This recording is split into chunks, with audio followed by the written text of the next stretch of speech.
What up? T-Bob here. And Jake as well. And look at you. You done stumbled upon little OTB Saints, where we bring you all the latest black and gold coverage. Who are the Saints going to draft? Who's going to be their quarterback? What does the salary cap look like? All that information and more. Hope you enjoy it. Like, subscribe. I am feeling good about the New Orleans Saints after OTA's day number 1. Look, I got some excellent B-roll there's a lot of great coverage on Nick Underhill's Twitter, Mike Triplett, New Orleans on football. They got good pictures. Taylor, I got some B-roll if you want to play here at the top of this, but also give me that picture of Derek Carr, because I know that you picked up a couple of guns over the weekend, Taylor. I had no idea you went to Derek Carr's house. Look at that, boys. Welcome to the Gun Show. If you're listening on radio, well done. Derek Carr's arms, sun's out, guns out, sleeves are rolled up, eyeshadow on. My guy looks as locked in as he ever has. And then he's talking yesterday, and he says he feels rejuvenated. Jake says, I've honestly just enjoyed my team, just getting to be me again. And I think being in this building, it's rejuvenated me. It's been a breath of fresh air. You know, I never wanted to leave Las Vegas, never wanted to, but life had different circumstances. What's funny to me about that quote, how bad does Josh McDaniels suck? Because Derek Carr loved the Raiders. He never actually wanted to be the Raiders, and now he's talking about, I've honestly just enjoyed getting to be me again, and how rejuvenated he feels after just one day spent outside of Josh McDaniels' tenure at the Raiders. And you know he didn't feel this way about the Raiders 2 years ago with Rich Bisaccia. Oh, gosh, no. I mean, Rich Bisaccia should be the head coach of the Las Vegas Raiders. There's no doubt in my mind that they would be a better franchise because of it. But the Raiders are the Raiders. And it would take somebody like Rich to change my opinion of that. But, that organization and their Lloyd Christmas of a haircut owner and just everything that they do there, I don't like it. Y'all have heard me say it before. It doesn't matter what city they're in. They're still the Raiders. And so I could actually get behind this. I know it seems and sounds like all-season fluff. But, I've changed franchises before. Yeah. And I felt like, man, am I done? Is this how it's going to end? And you're down. You're like, wait a minute, man. I thought I played my best ball last year. And then you get replaced. Like, what the hell? Yeah. And then you go somewhere else and you're like, oh, y'all want me? Y'all value me? And you kind of sit up a little bit and you get a little excitement going, and it can change. How long that lasts, I don't know. For me, it was like a year and a half. And after that, I was like, okay, I'm done. I'm going to retire. But you just don't know how long that's going to last. And New Orleans is a hell of a city, hell of a franchise as far as making you feel wanted. Yeah. And the family atmosphere of it, which obviously is very important to Derek Carr. So for all of those reasons, it might sound like an all-season story that we're just throwing out there, but I can get behind that. There is something to that. And then, you get benched and replaced for Jarrett Stidham a year ago. Yeah. And then now, Josh McDaniels, you're a joke, dude. You have someone who's coached you before, wanted you back again in Dennis Allen. They truly value you. Right, wrong, or different, if it works out or not.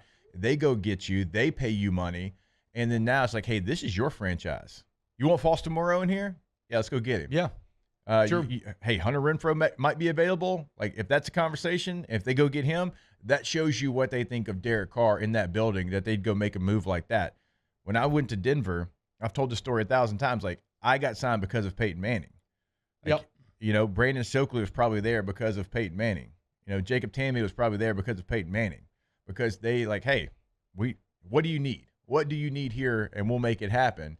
And that can go a long way. Now, you can't give him full ownership, obviously, but he has a belief now that his franchise is fully behind him, which is that position. It goes a very long way, where in Las Vegas, it feels like he didn't feel that at all last year. And that, McDaniels comes in and you're not his guy, you're not his quarterback, and how much did that affect his play? Yeah, and so obviously got very bad at the end. And so, yeah, there is a human thing where if any of us, Jake, were to get lured to a new job, and when somebody literally wooed us away, you want to reward them. It's a new environment. It's way more positive environment. It's a place that's been much more stable and used to winning than has the Raiders franchise that you've only known. That's the other part about this. Derek Carr's only known one thing in his adult professional career. And as someone who has only known a couple of things, right, the new thing is always a bit exciting, just kind of inherently. And especially it has to feel good when you go from a franchise like the Raiders that has been so incompetent, so up and down, literal franchise moving cities, to someone who, as weird as this may sound, has been one of the pictures of stability across the NFL over the past 2 decades, and that are the New Orleans Saints. So, like, I mean, you and Flynn are always joking about what a complete kind of clown show an entire franchise is. So just on a competence level, it has to feel better to be a part of what's going on over there at Airline Highway. Without question. I mean, it can change. You assume all 32 are the same, and it's just not the case. Yeah. Right? And, look, I was with the Saints for a camp, and I felt like the love that you get when you walk in that building and just everything in that locker room, just being there a short period of time, you can tell different locker rooms. And in my opinion, it is what it is. I'm a Raider hater. I just don't think there's a great culture there. Yeah. Now, again, I think Bisaccia could have gotten that, but they didn't allow that because they're the Raiders, and they wanted to go hire a guy who had failed in the same division, who they beat up on when he was in the West. Neither here nor there. The Saints aren't that franchise. Like, when you look at that poll, whoever did that poll, and they were, hey, give us a rating of this, that, and the other. I mean, the Saints finished pretty high. Yeah, true. Certainly for the people in that building. Like, there was some facility, maybe things that didn't grade as high, whatever, but people in that building, they graded it extremely high. And so every franchise is going to be different. And that was one of the things this weekend. You're sitting there, you're talking with a bunch of your old teammates who you've all been a couple of different places, and you kind of talk it out, and you're like, man, wait, they do that there? Yeah. Like, in a good and a bad way. And you hear Flynn talk about Green Bay all the time and how much he loved it compared to some of the other places that he was, because not everybody does it the same. Some places help you, set you up for success. They're going to help guide you there, give you everything that you possibly need there. And from my experience, from talking to others, the Saints, that's an organization that's going to do that. And, Jake, I've saved the best for last. Derek Carr went 8 of 8 in competitive situations yesterday, boys. Perfect 100% completion percentage. Let's freaking ride, dude. And I know we've pointed out before, but Derek Carr, Pete Carmichael, okay, a match made in heaven. Here's what Derek Carr had to say about Pete Carmichael. Quote, you talk to Pete Carmichael for 5 minutes and you fall in love with that guy. Here's what Pete Carmichael had to say on Derek Carr. Quote, I don't know what time the dinner started, but I didn't get home till late. It could have gone on forever.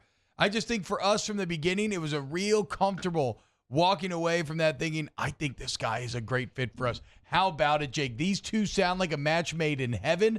They're both in this weird sort of need to prove themselves outside of their previous relationship sort of time. Like, they're both on the rebound, and they come to each other at a time where they can help each other immensely in putting a great public face on for this rebound. Love seeing this. Actually do love seeing him talk about his kind of process, working with Olave, working with Juwan Johnson. Probably the play of the day yesterday was a leaping catch that Olave had over Marcus May. And I really love where after practice, Derek Carr is like, yeah, I was off balance. That was one of those things where we're in practice. I just wanted to see like what would happen. I'm just going to throw it up, kind of an ill-advised throw, risky throw.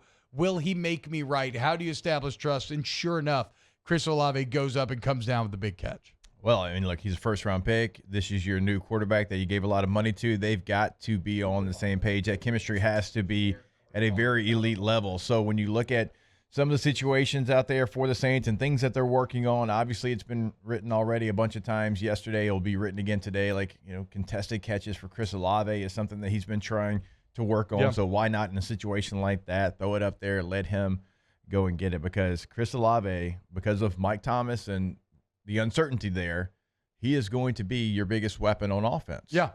Because you don't know about the AK situation. True. Okay. You've got good players in other places, but he's got to be the star. So 8 of 8 in competitive situations, and here's my other big OTA day one takeaways. Jamal Williams had a anime mask on, which when combined with the goofy helmet cover was just an all-time funny look. Foster Moreau was in full participation. How about that? Jameis looked healthy, best backup in the entire league. Some notes from Underhill's Breakdown New Orleans football. Kalen Saunders and Nathan Shepard were starting to D-tackle. Malcolm Roach kind of rotating, just a little, housekeeping there. And Juwan Johnson was actually Carr's favorite target on day one. What you think about the potential of Johnson and what Carr did with Waller back, in Vegas. And here, how about it, boys? You know what else I noticed today? Where's the Super Bowl? Miami. Nope. Not New Orleans. No. That's next year, right? Las Vegas. Okay, how about that? This used car is going home.